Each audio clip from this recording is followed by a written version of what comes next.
Сәлем достар, бүгін біз кесе қуырдақ, ыдысымен жейтін қуырдақ жасайтын боламыз. Ауызшарға бүгін осындай өте жеңіл тағам дайындадым. Отбасыларыңызға дайындап берсеңіздер болады. Өте керемет болып шығады. Керек заттарды описанияға астан жазып кететін боламын. Видеоны соңына дейін қарап кетіңіздер. Осылай майымызға кішкене 500 грамм етімізді турап, осылай қуырып аламыз. Қуырып жатқан кезде қамырымызды жасайтын боламыз. Суымызға 1 қасық тұз салып, ыдысымызға құйып, ұнымызды електен өткізіп дайындап аламыз. Араластырып, одан кейін 100 грамм сары майымызды, сливочный майды салатын боламыз. Менде бөлме температурасында тұрған сары май болды.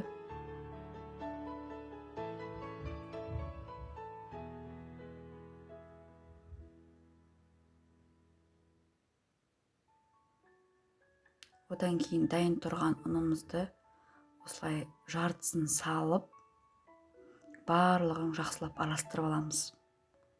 Майымызды, суымызды, барлығын, ұнымызды жақсылап араластырып аламыз.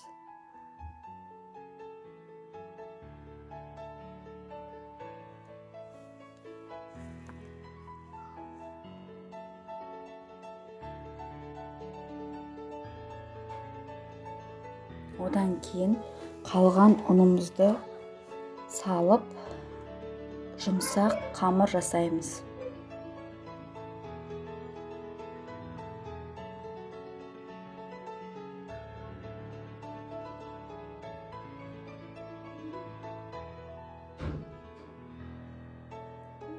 Қамырымызды жасап болғаннан кейін 15-20 минутқа тоңазытқышымызға салып қоямыз. Біздің салмамыз дайын болғанша тұрады. Осылай қуырылған біздің етіміз. Осылай етіміз қуырып болғаннан кейін пиязымызды, сәбізімізді саламыз. Осылай пиязымызды жіңішкелеп турап, және сәбізімізді түрпіштілеп турайтын боламыз. Және осылай қуырып аламыз, араластырамыз. Одан кейін картоплымызды турап дайындап қоямыз. Одан кейін картоплымызды салатын боламыз.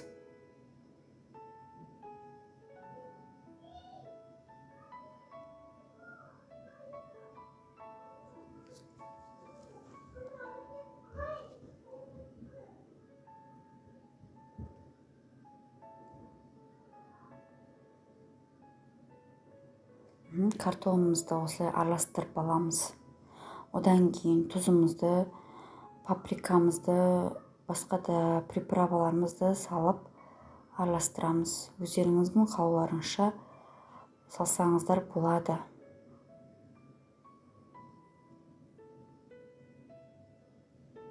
Осылай барлығын салып, жақсылап араластырып, 15 минутта жай отқа қойып аламыз осылай.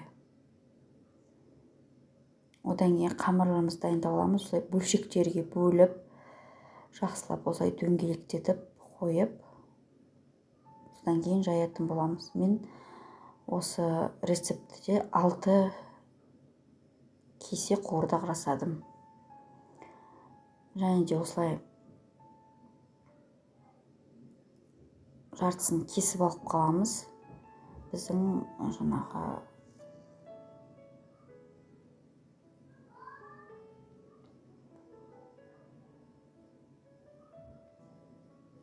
қақпағын жасау үшін керек болады. Одан кейін осылай қамырымызды жайып, жақсылап кесемізді дайындап қоямыз. Және дәл осылай қатты жіңішке емес, қатты қалың емес, қамыр жаятын боламыз. Одан кейін осылай қақпағын жасаған кезде осылай дайындап аламыз. Осы жіңішкенені қамырымызды жайып аламыз.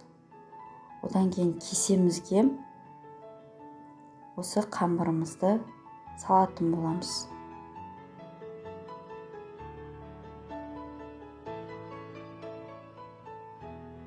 Осылай қамырымыз салып, ішіне салмасын саламыз. Салмасын салар кезде міндетті түрде суытып алғандарыңыз жөн. Ыстықтай салмаңыздар.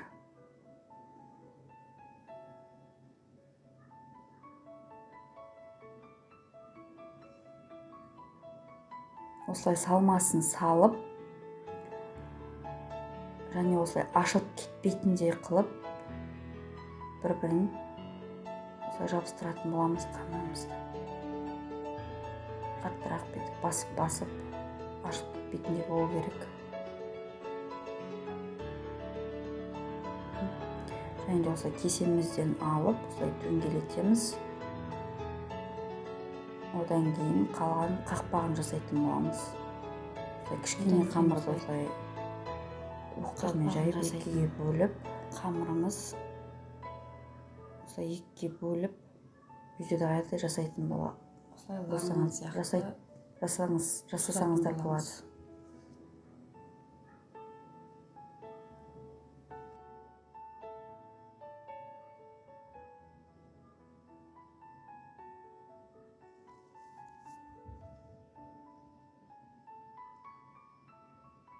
Және де екеуін қосып, қақпағы әдемі шығу үшін осылай екеуін қосып дөңгелетеміз. Одан кейін осындай кесе қуырдағымыздың үстіне орналастырамыз. Дәл видеодағыдай жасасаңыздар болады.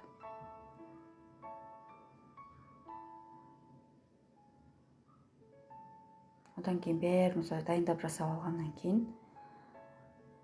барлығына жұмыртқамызды жағып шығамыз осылай.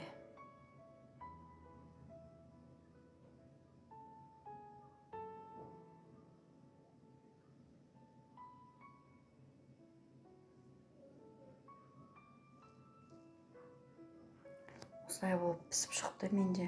Өте керемет дәмді болды. Отбасыларыңыз жасап берсеңіздер болады. Видеоның соңына дейін қарағандарыңызға көп рахмет. Лайк басып, комментарий жазып, тіркеліп кетіңіздер.